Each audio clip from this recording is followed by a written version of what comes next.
Okay, let's see what comes of this now. Let's see if the connection stays stable. And we will wait. And as we wait,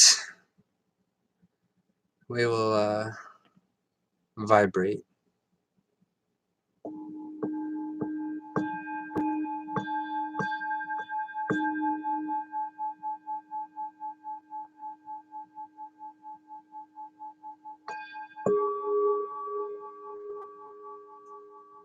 Hello, Amanda.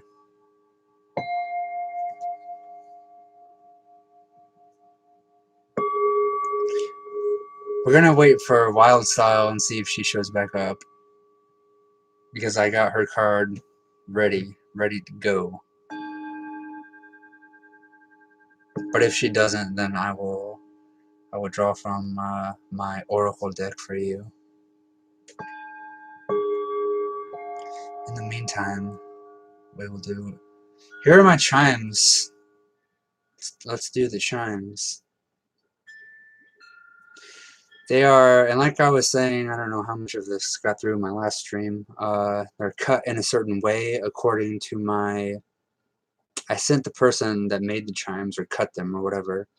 I sent them my birthday, so they cut the copper pipes in accordance to like where my planets were within my birthday. So I thought that was pretty cool. But I've always really liked these chimes. Like, I like all fucking chimes, but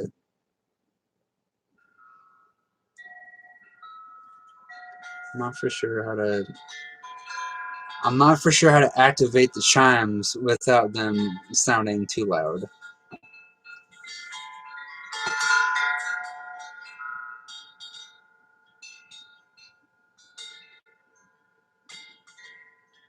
I don't even know if you can hear them or not.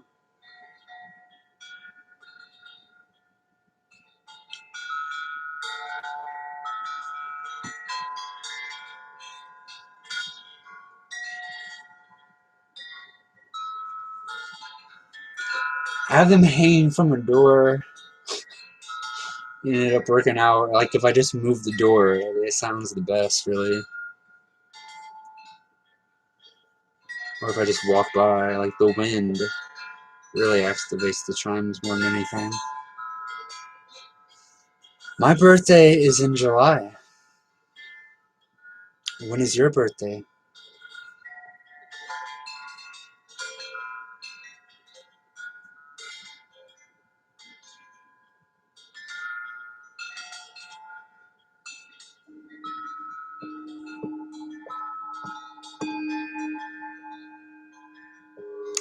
Cool. A lot of us have like birthdays in June and July and around very similar months, or neighbors, so to speak, astrologically.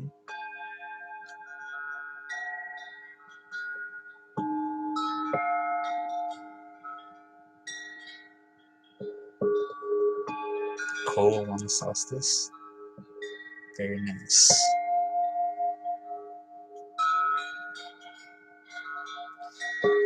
So it sucks. I don't think Wildstyle is going to show back up, but oh well.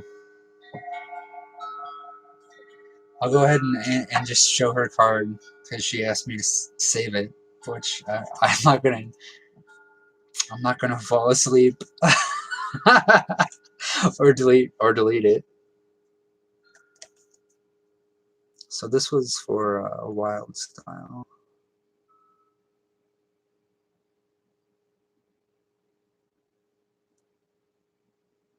Oh, she was gonna reboot.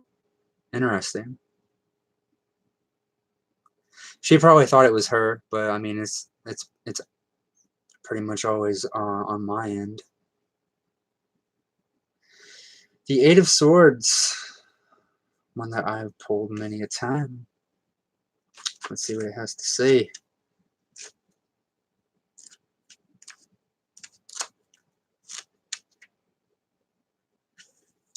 Uh-oh. Maybe she wasn't supposed to be here for this. Eight of Swords, paralysis.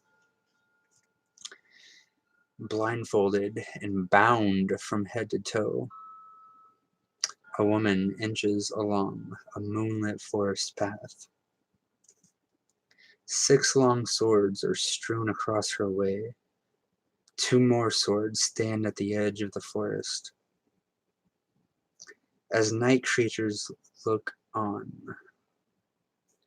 the 8 of Swords speaks to a time of paralyzing indecision. You may feel so caught between choices that you are unable to move forward or back. Although external forces may be blocking your way, the inability to act is primarily rooted in your mind.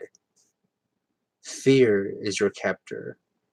Self-criticism and self-doubt are the ties that bind you. And there may be other emotional undercurrents at work that you haven't been willing to confront.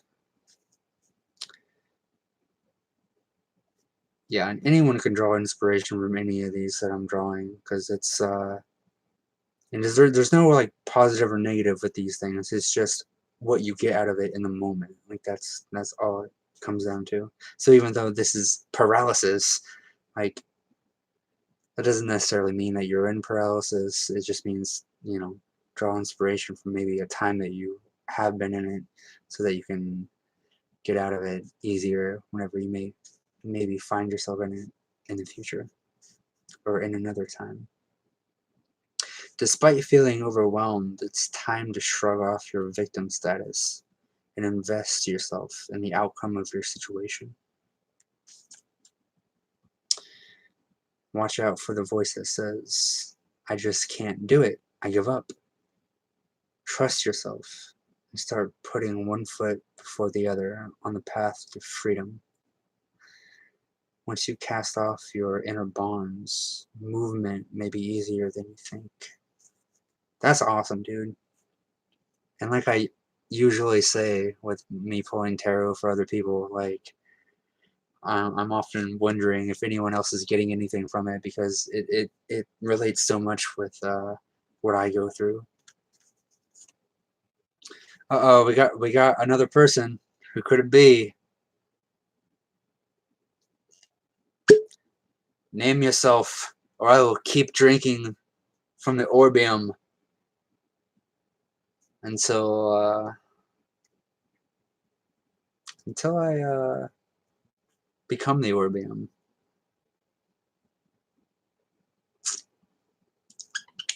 Ooh, Svetlana. Oh my gosh.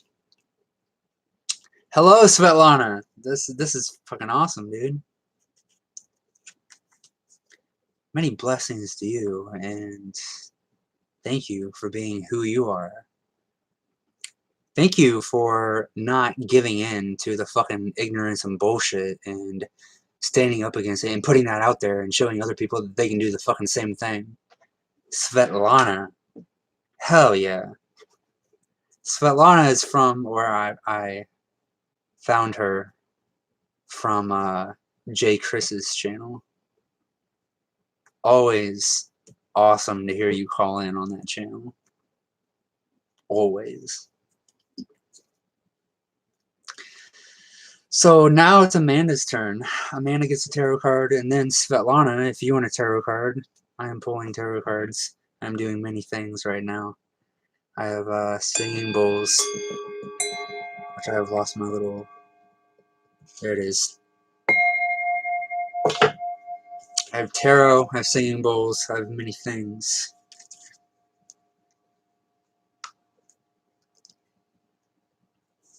So now it is Amanda's turn. So let's see what comes of it.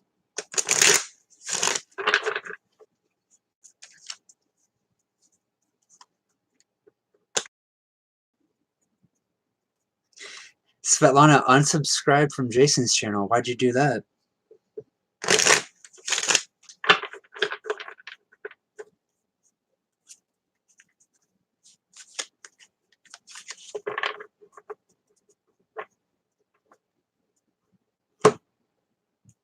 Was it something he said?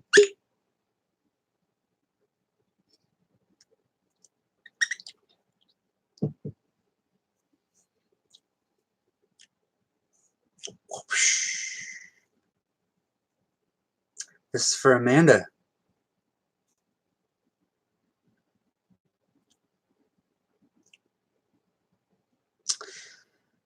The Hierophant. Huh. I like the imagery on that card. All these cards have really good imagery. This is the World Spirit Tarot that we're working with here. Very, very good tarot deck.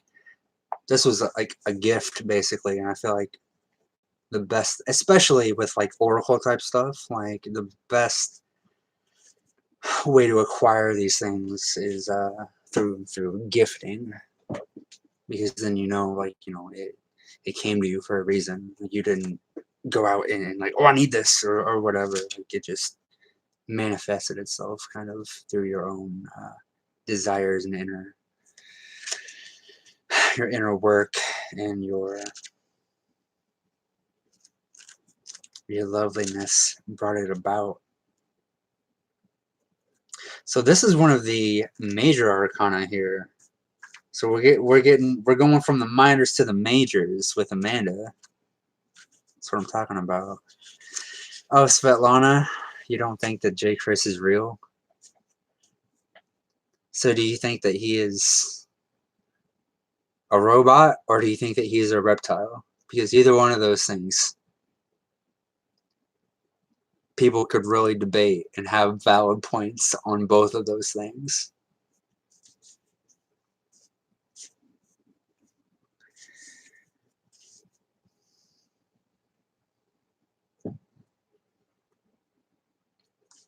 Number 5, the Hierophants. Reptile. I mean, he's basically admitted that he has the fucking slit eyes. So I mean, I don't know. It's hard to argue with someone that admits that they are something, right? And I like J. Chris because, well, I mean, I found you from his channel, but the people that call in and the interactions, the energies, like that's what I attune with more than any one physical aspiration or person or manifestation. I just try to get what I can from the high vibes and the energies. And I mean, to each their own. Like if you're not getting something from anyone anymore, then move on. Like that's what you got to do. So kudos to you. Like move on to what you need to move on to. Like listen to that inner guidance. That's what we all have to do. The Hierophant, an Aztec priest, kneels in front of a marble platform, resplendent in leopard skins and a feathered headdress. He holds a flaming scepter.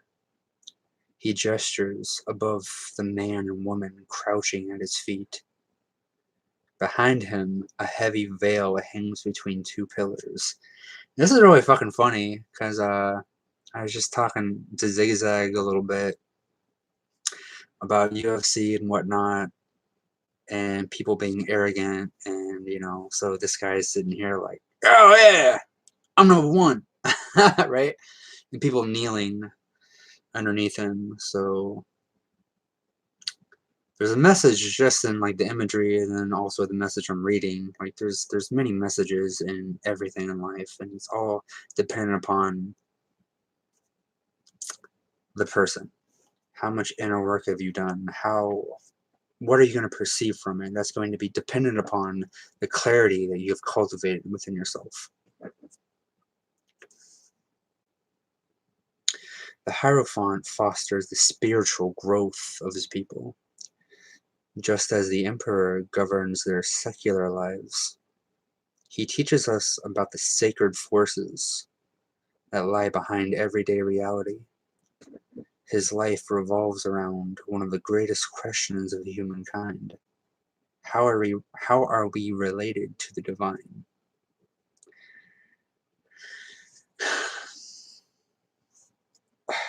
How are we not, is my question. Having dedicated his life to studying spiritual traditions, the Hierophant is a strong link to the collected genius of our ancestors, while the High Priestess symbolizes the profound mystery at the heart of all religions. Oh, and some of this stuff in here, you know, you got to try to feel the intent beyond the scripts and the spells of the spellings, because religions don't have much mystery or mysticism about them as much as loops, keeping people second guessing themselves and going towards a something for answers instead of going within for your answer. So the only mystery is how do I get back inside of myself to answer my own damn questions? The Hierophant symbolizes their specific teachings. He offers both the best and the worst ideas of the past. It's up to you to decide which ones are useful to you. As leaders throughout history have demonstrated, the Hierophant can get too attached to a particular dogma and even be corrupted by his authority. This is the problem with power. Like the Emperor, he can become rigid and intolerant, demanding conformity and blind adherence. He may forget that each person must ultimately find the sacred in their own way. Yeah, right? The wisdom of the ages is only useful if it can be adapted to the present. And I just fucking said this. Like, we have to integrate this shit. We have to ground it so that we can manifest it and make it real. When the Hierophant appears in a reading, it's time to take stock of your spiritual beliefs. All beliefs. Looking to different teachings and traditions can help point the way. Absolutely. Expanding your understandings. A big part of that is through understanding. But ultimately, the Hierophant challenges you to comprehend your relationship with the sacred at a very personal level and follow a path that is truly your own. That's such an awesome card, dude. I'm glad that I pulled that for you, Amanda. I'm glad that I was able to read that and share that. I really enjoyed that. Okay, I saw that Svetlana said something and I went ahead and read that. So, Reptile's condition is reversible, but we don't have time or cooperation.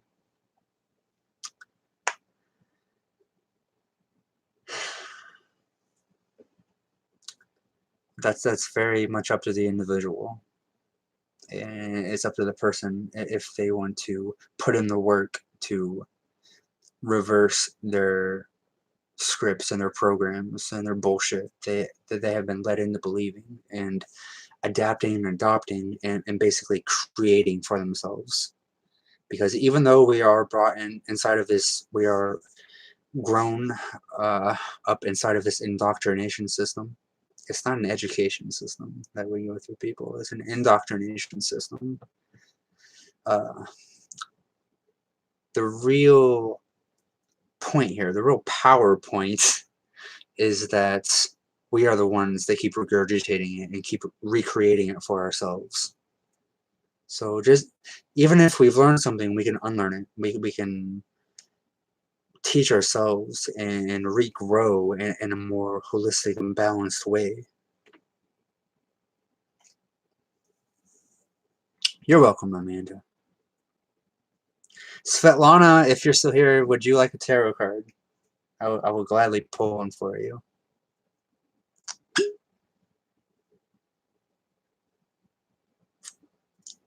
If not, I have a list of other people that I'm going to pull some tarot cards for. Ooh.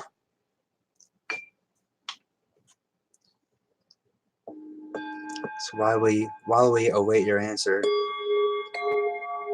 let's listen. Okay. Okay, let's do it.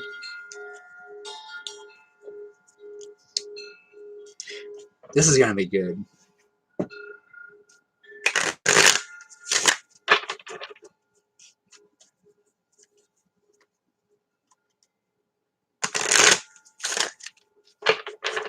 I mean, it's all good always, but I'm looking forward to this.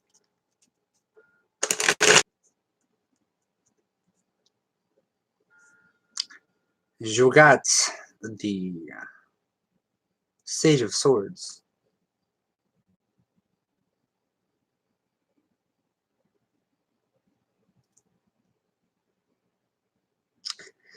Has a reef on his sword and a skull in one hand, and he's on an icy mountaintop or chair with a giant crow, I'm guessing, a raven maybe, a giant crow. So basically, you pulled a card of... I was just going to say that, Amanda. You pulled a card of me, because I have this same skull, I have this same sword, I have a reef, and I am the Ice King, just as I am the Sun God.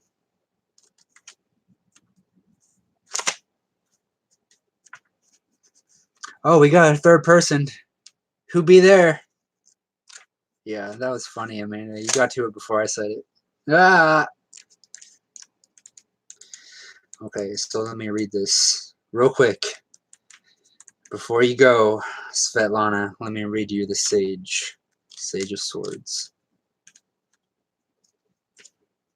If I can find it.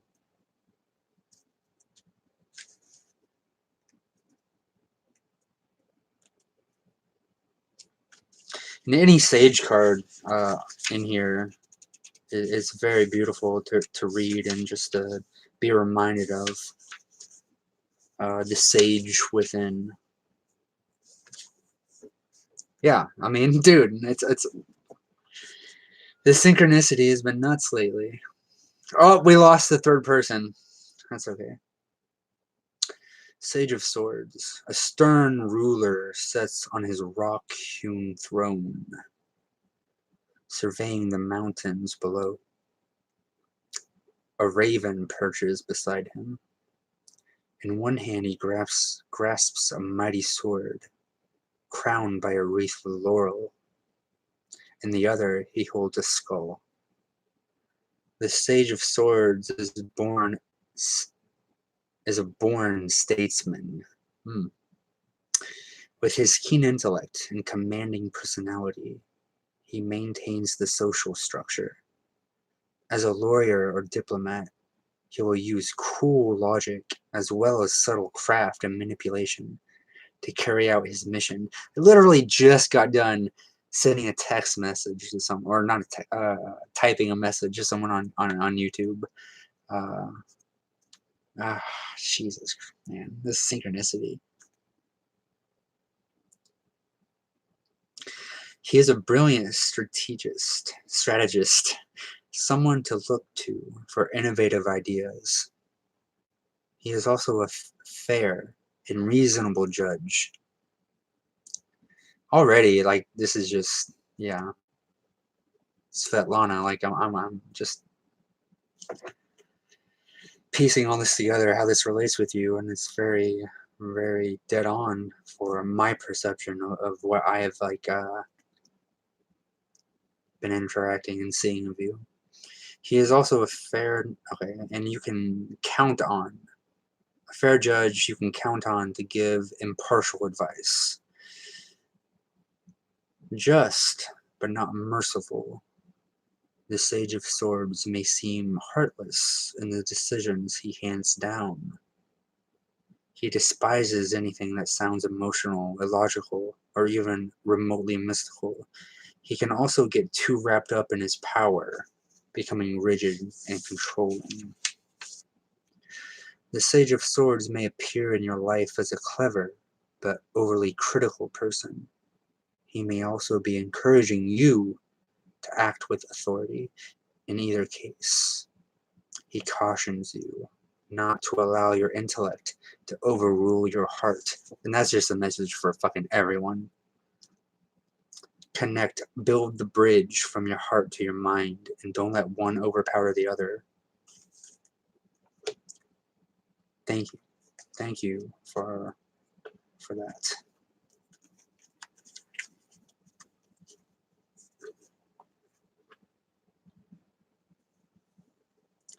What's the difference between a raven and a crow? That's a good question. I'm not exactly for sure. Yeah, at one time I probably knew the answer to that, but at this moment in time, I'm gonna say a raven is more maybe like a hawk-like, maybe has more the energy of like those types of birds, and then a crow is just a fucking a crow is just its own fucking thing, man. Like crows are very much in this world and in the etheric world, and they switch very frequently between the two. You're very welcome, Svetlana. I hope you got something from that. That was very enjoyable for me to read, and a very nice reminder for me as well to not let the cool, calm, collective state of mind to become icy and ice over the heart. To allow the heart to thaw through that coldness sometimes that the mind and intellect can have, and just kind of like taking that breath, relaxing the mind, relaxing the whole body.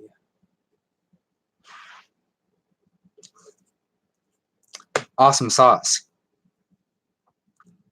Yeah, Amanda, let me know the difference there, because I'm not for sure. I mean, potentially, maybe someone just calls a raven a crow a raven, just because I really don't know. Maybe they have talent. Maybe ravens have more talents than crows. I'm not exactly for sure. Oh, look at that! We got a third person again. Who is it? If you don't want to name yourself, if you don't want to put yourself out there, that's cool. If you just want to sit back. Oh, it's Wildstyle is back.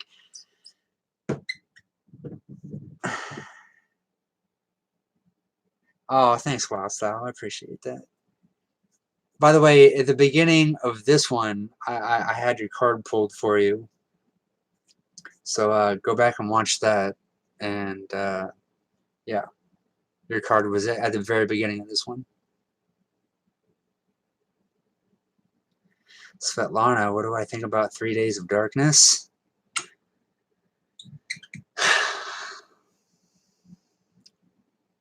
With 3 people here, and it being, yeah.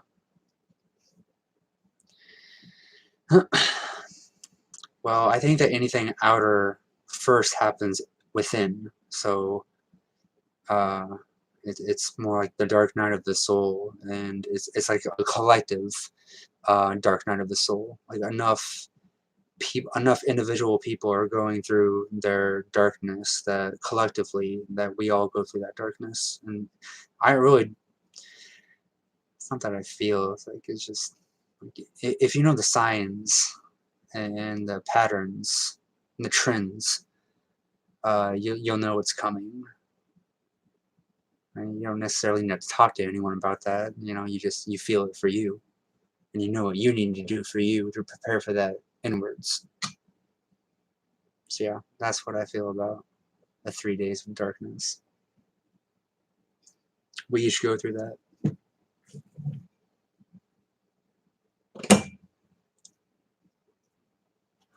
I've gone through a lot more than just 3 days as well. Yes. Okay, so You wish you had my GI? Oh, Jin. Ah, well, I mean, it's you can get it yourself. Orbium. I'm sure they sell it at a place near you. Maybe, maybe not. If not, you could probably find it online.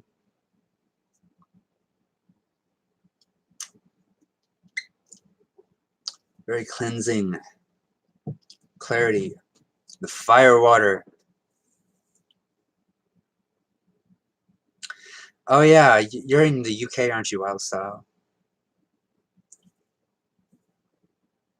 So yeah, I don't know how that would go acquiring that then.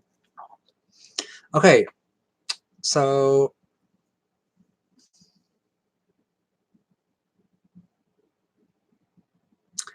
Svetlana.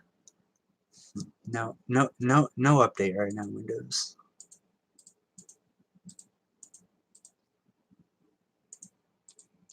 Hologram is made of light. When light is out, nothing exists except you.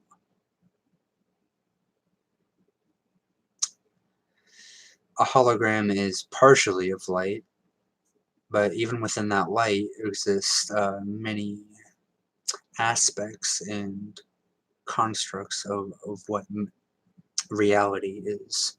It's not just light. Before light comes something else. What is this something else? That's what we need to realize and come to realize, because essentially that's what we really are, which is basically what you're saying here. You, like, within the void, that's when you find yourself. Like, people might say that they're lost or whatever, but that's how you get found. You have to become lost first, as in, go through a whole bunch of turmoil or whatnot, and within that, you distill and get back to the essence that is you.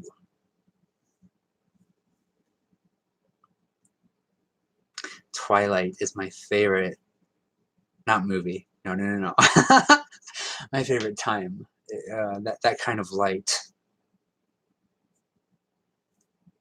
So right now, like in the, what is it? Still spring. The light. There's a lot more twilight. So it feels a lot more natural. It feels like home. Remembrance with that kind of light.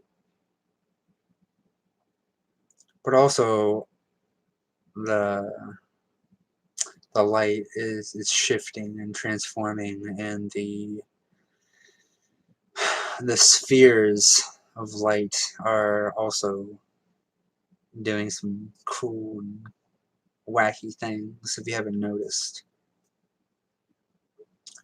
The light within and the light without are shifting and transforming and transmuting and alchemizing. Yeah, a lot of people get, I mean, inspiration. Twilight is when the veil kind of, quote unquote, uh, thins, and so we're able to. It's kind of like, what people say about daydreaming. It's similar to that. It's accessing those same kind of states. It's having that dream time like meld in with your wakefulness, which is just a beautiful thing to experience. And then also just the light. You get your pinks, the different hues. Being a human here, we need all of our hues. So you got all those pretty pinks, pretty purples, the magentas, all those beautiful colors that just really make your heart swell and warm, and you're reminded of, beyond words, you're reminded of the felt experience of what you're a part of, that everything, so quote unquote, outside of you is a part of you, and you're intimately connected with all of that, with everything.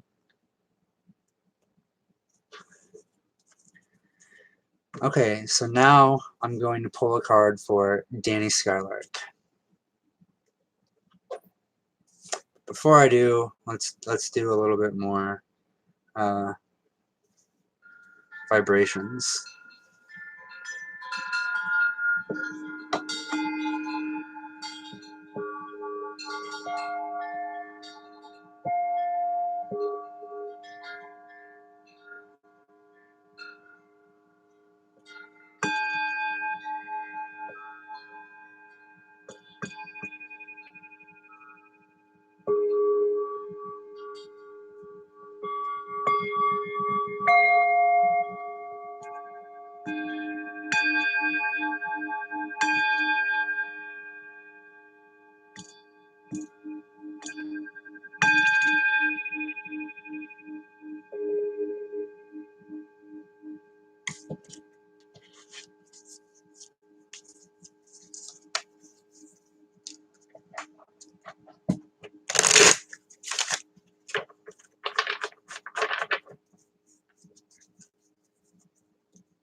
Resistance. Resistance in the process. That's already a part of this. Resistance to what you know already within you. Don't resist the flow. Allow it. No matter what way it manifests, allow it to flow, to come about, to head, you know, to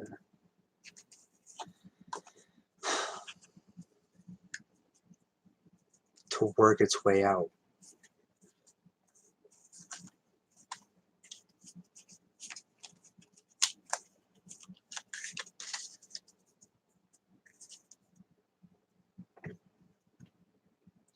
Yeah, like I said in my last one, like I've been sending a lot of love to Danny. And when I say love, I don't mean, I mean remembrance and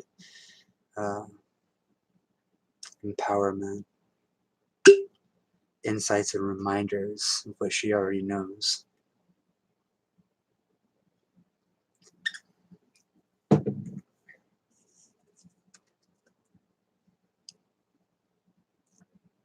Good, good. The fire. Glad she got a fire card. The Nine of Wands. So what do we got here? Do we got... This is what I used to look like, because I used to just have a goatee and the long hair as well. And I used to wear glasses before I started really diving deep into certain aspects, say the Orin, and healing myself. I used to wear my spectacles more often than I do. Nowadays, I just wear them whenever I really need that acute focus right in the moment, because I'm at a place where I need to see far distance right there in that moment. Otherwise, I'm just like, nope, I'll figure it out. Like, I need to let my eyes like re-strengthen and regrow and recalibrate. Because a lot of times why, you know, people's eyesight gets weaker and weaker is because they keep going back and getting stronger and stronger glasses, and that just weakens and weakens the eyes. Like, you have to strengthen your eyes. First you have to cleanse, then you have to let in the sunlight, then you have to work with that light.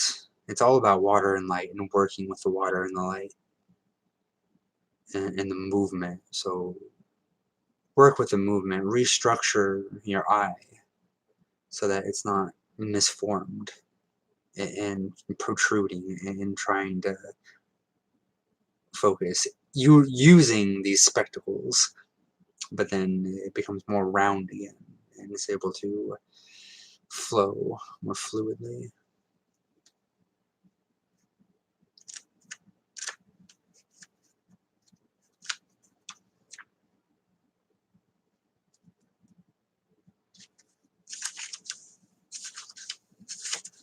The Nine of Wands is defensiveness.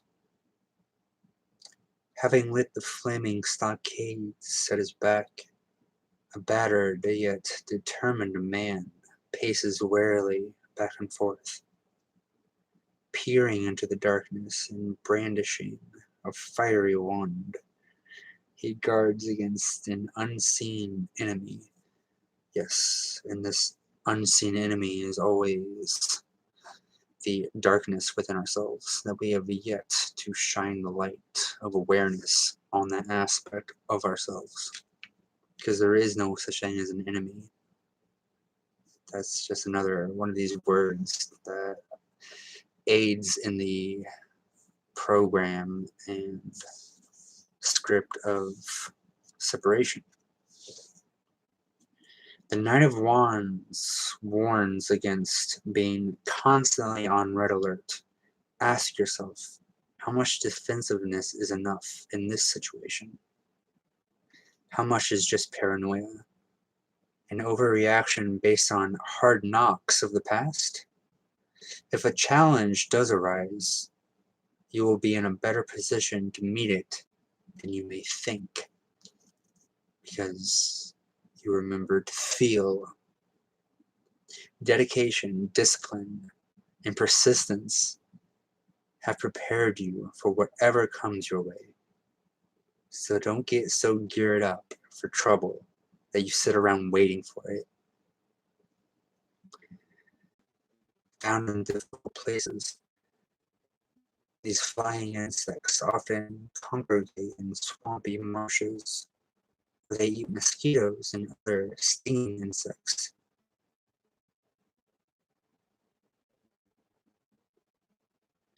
I don't know how to pronounce that. I'm butcher it.